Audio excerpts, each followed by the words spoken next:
महात्मा रामचंद्र का इरादा समझकर इंद्रजीत युद्ध से लौट पड़ा और लंका को चला गया। वहाँ जाकर उसने सोचा कि हमारे चले आने से बेचारे राक्षस मारे डाले जाएंगे। तब क्रोध के मारे उसकी आंखें लाल हो गईं और वह फिर राक्षसों की सेना लेकर पश्चिम द्वार से निकला। देवताओं के शत्रु महापराक्रमी इंद्रजीत ने युद्ध भूमि में वीर राम लक्ष्मण को युद्ध के लिए तैयार खड़े देखकर एक माया रची। उसने माया की सीता अपने रथ पर बैठाकर उनको वध करना चाहा। वह मूर्ख सबको मोहित करने के लिए सीता को मारने का निश्चय करके वानरों के सामने चला। उसे आते देखकर सब वानर वृक्ष और शिलाएं लेकर उसकी ओर दौड़े। वानर श्रेष्ठ हनुमान सबसे आगे थे। उन्होंने इंद्रजीत के रथ पर सीता को उदास बैठी देखा। वे एक बैणी धारण किए थीं। उपवास करने के कारण मुख दुर्बल था। एक मैला वस्त्र पहने थीं और उनके सब अंगों में धूली लगी थी। हनुमान कुछ दिन पहले उनको देख चुके थे, इसलिए रामचंद्र की भार्या सरल स्वभाव सीता को पहचान गए। शोक के मारे दुखित तपस्विनी सीता को इंद्रजीत के रथ पर देखकर उन्होंने वानरों से कहा, यह दुष्ट किस विचार से सीता को रथ पर बैठाकर यहाँ लाया है। यह कहकर महावीर हनुमान सब वानरों के साथ इंद्रजीत की ओर दौड़े। वानरों को अपनी ओर आते देखकर इंद्रजीत ने क्रुद्ध होकर सीता के केस पकड़ लिए और गर्दन पर नंगी तलवार रखकर खींचा। माया की सीता राम राम कहकर चिल्लाने लगी। यह देखकर हनुमान को बड़ा दुख हुआ और उनकी आंखों से आंसू निकल पड़े।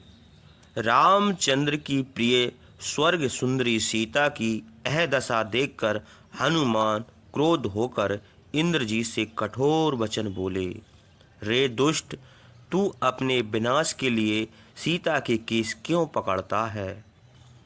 ब्रह्म ऋषियों के वंश में जन्म लेकर तू यह राक्षसी का काम करने लगा। तुझ पापी को धिक्कार है, तेरी मति भ्रष्ट हो गई है। रे मूर्ख, रे दुराचारी, रे अधम, तू यह क्या कर रहा है। रे निर्दय, यह दुष्कर्म करते हुए तुझे दया नहीं आती। सीता बेचारी का राज छूटा, घर छूटा, रामचंद्र से वियोग हुआ। इन्होंने तेरा क्या अपराध किया है जो तू इनको मारे डालता है। सीता को मारकर तू बहुत दिनों तक जीवित ना बचेगा। तू हमारे सामने इनको मारता है, इसलिए हमारे स्त्री का वध करने वाले पुरुष जिस लोक को जाते हैं, तू प्राण त्याग कर उसी लोक को जाएगा। हनुमान यह कहते हुए अस्त्र लेकर वानरों के साथ बड़े क्रोध से उसकी ओर दौड़े। वानरों की सेना अपनी ओर आती देखकर इंद्रजीत ने हजारों बाण मारकर वानरों को रोक लिया और हनुमान से कहा, रामचंद्र, सुग्रीव और तुम जिस सीता के लिए यहाँ आए हो, उसे हम अभी तुम्हारे सामने मार डालते हैं। इसे मारकर राम, लक्ष्मण, सुग्रीव और दुष्ट विभीषण को भी मारेंगे। हे वानर, जो तुम कहते हो कि स्त्री का वध न करना चाहिए, सो भी राजनीति के विरुद्ध है, क्योंकि जिस काम के कारण से शत्रुओं को दुख हो, उसके करने में पाप नहीं होता। हनुमान से यह कहकर इंद्रजीत ने रोती हुई माया की सीता का सिर तलवार से काट डाला। वह तपस्विनी यज्ञोपवीतवत कट कर गिर पड़ी। उसके बाद इंद्रजीत ने हनुमान से कहा, हमारी तलवार से मरी हुई रामचंद्र की प्रिय सीता को देखो। सीता मर गई, अब तुम लोगों का परिश्रम व्यर्थ है।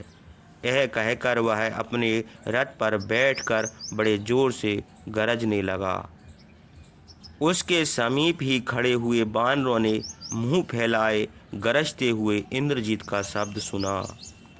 दुष्ट इंद्रजीत माया की सीता को मारकर बड़ा प्रसन्न हुआ और उसे प्रसन्न देखकर बानर दुखित होकर भाग खड़े हुए।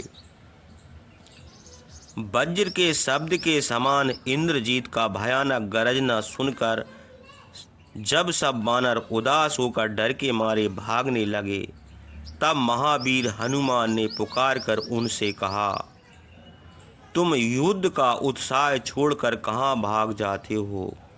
तुम लोगों की वीरता कहाँ चली गई? लौटो, हम आगे चलते हैं, पीछे तुम लोग भी युद्ध में आओ। बुद्धिमान हनुमान के यह कहने पर सब बानर बड़े हर्ष से पर्वतों के शिखर और वृक्ष लेकर राक्षसों की ओर गरजते हुए दौड़े। बानरों के साथ वीर हनुमान अग्नि की तरह शत्रु सेना का विनाश करने लगे। जैसे कालांतक सब प्राणियों का संहार करता है, उसी प्रकार वे राक्षसों का वध करने लगे। हनुमान ने बड़े शोक और क्रोध से इंद्रजीत के रथ पर एक शिला चलाई, किंतु इंद्रजीत के सारथी ने शिला को आती हुई देखकर बड़ी फुर्ती से घोड़ों को हाँककर रथ हटा ले गया। इंद्रजीत अपने रथ सारथी सहित बच गया और शिला का प्रहार व्यर्थ हो गया, किंतु वह शिला राक्षसों की सेना के ऊपर गिरी और उससे बहुत से राक्षस चूर चूर हो गए।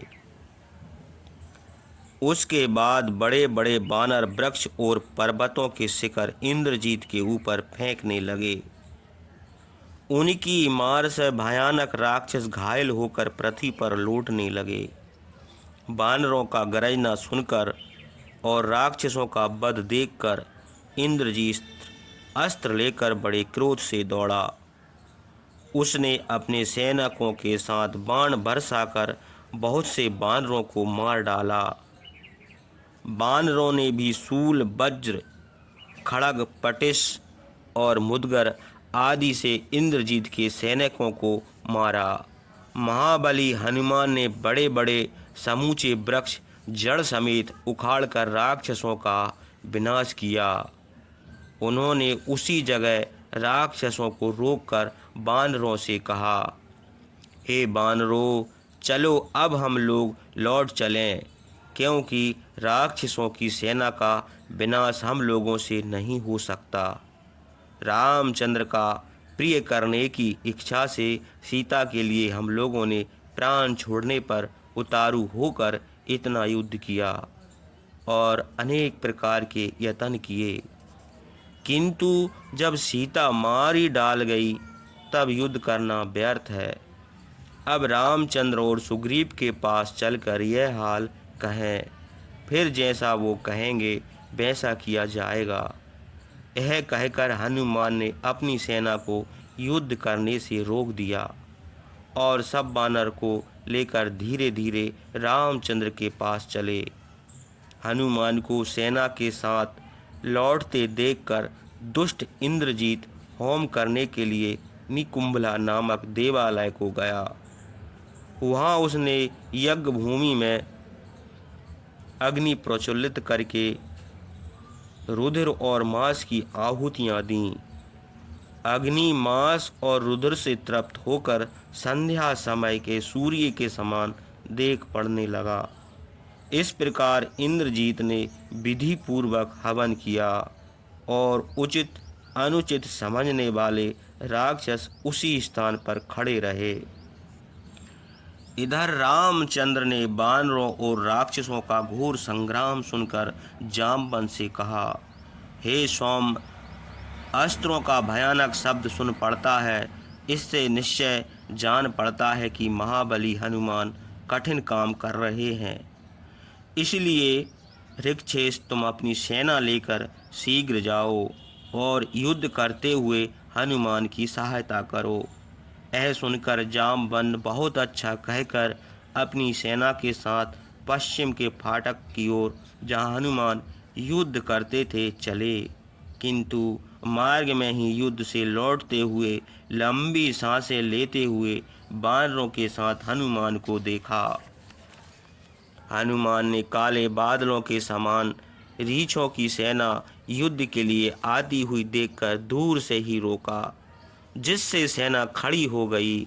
हनुमान उस सेना को भी साथ लेकर रामचंद्र के पास गए और दुखित होकर बोले, इंद्रजीत ने युद्ध करते हुए हम लोगों के सामने रोती हुई सीता को मार डाला है। हे शत्रुनाशन, सीता की यह दशा देखकर हम लोग दुख के मारे घबरा कर यह हाल आपसे कहने के लिए यहाँ आए हैं। हनुमान की यह बातें सुनते ही रामचंद्र शोक के मारे मूर्छित होकर कटे हुए वृक्ष के समान पृथ्वी पर गिर पड़े। देवतुल्य रामचंद्र को पृथ्वी पर गिरा हुआ देखकर सब ओर से वानर दौड़कर वहां आए और सहसा प्रज्वलित होकर सबको भस्म करते हुए अग्नि के समान तेजस्वी रामचंद्र के ऊपर कमल से सुगंधित जल छिड़कने लगे। लक्ष्मण ने दुखित होकर दोनों हाथों से रामचंद्र को छाती में लगा लिया और व्याकुल होकर कहा, हे आर्य, जब धर्म शुभ मार्ग पर चलते हुए आपको अनर्थों से ना बचा सका तो फिर वह निथर्क है। जिस प्रकार स्थावर जंगम प्राणी प्रत्यक्ष देख पड़ते हैं, उसी प्रकार धर्म नहीं दिखता। इसलिए हमारी समझ में तो धर्म कोई चीज़ ही नहीं है। यदि स्थावर जंगम प्राणियों की भांति धर्म भी कोई पदार्थ होता तो आप जैसे पुरुषों पर विपत्ति ना पड़ती। यदि संसार में धर्म अधर्म होता तो अधर्म करने वाला रावण नरक को जाता और धर्म करने वाले आपको दुख न मिलता। अधर्मी रावण तो सुख भोग रहा है और धर्म का पालन करने वाले आप दुख में पड़े हैं। इससे जान पड़ता है कि इन दोनों में परस्पर विरोध है, अर्थात धर्म करने वाले को दुख और अधर्म करने वाले को सुख मिलता है। इसलिए तो है कि धर्म करने से धर्म का फल और अधर्म करने से अधर्म का फल मिले। रावण यदि जो अधर्म करते हैं वे अधर्म का फल पावें और धर्म का पालन करने वाले आप धर्म का फल भोगें, किंतु जो रावण सदा अधर्म करता है उसकी उन्नति हो रही है और आप सदा धर्म का पालन करते हैं, सो हमेशा दुख उठाते हैं। इसलिए धर्म अधर्म दोनों निरर्थक हैं, क्योंकि ना तो धर्म करने वाले को धर्म का फल मिलता है और ना अधर्म करने वाले को अधर्म का। यदि अधर्म से ही पापियों का विनाश हो जाए तो पापियों का विनाश कर देने से अधर्म स्वयं नष्ट हो जाएगा। फिर वह किसे मारेगा? अथवा जिसका विनाश होता है या जो किसी का विनाश करता है वह देवी इच्छा है, तो अधर्म करने वाले को दुख न मिलना चाहिए, क्योंकि उस पाप कर्म के फल का भागी देव ही है।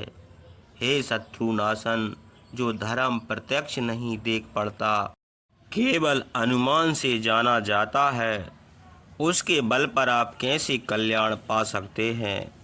देखिए, यदि धर्म कोई पदार्थ होता तो आपका कुछ भी अनिष्ट नहीं हो सकता था, क्योंकि आप धर्म का पालन करते हो।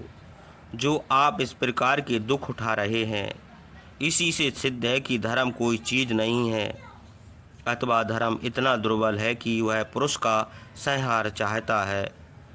अतएव हमारी समझ में ऐसे दुर्बल और क्षुद्र धर्म का पालन करना व्यर्थ है।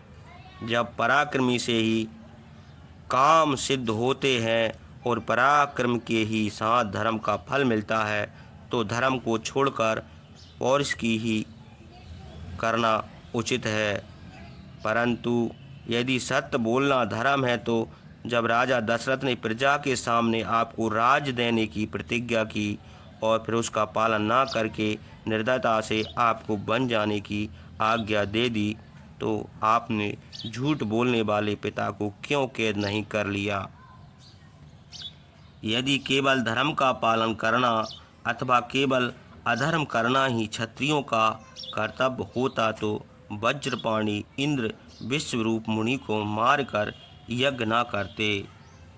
यदि धर्म अधर्म के आश्रित रहता तो वह पौरुष के विनाश का कारण हो जाता।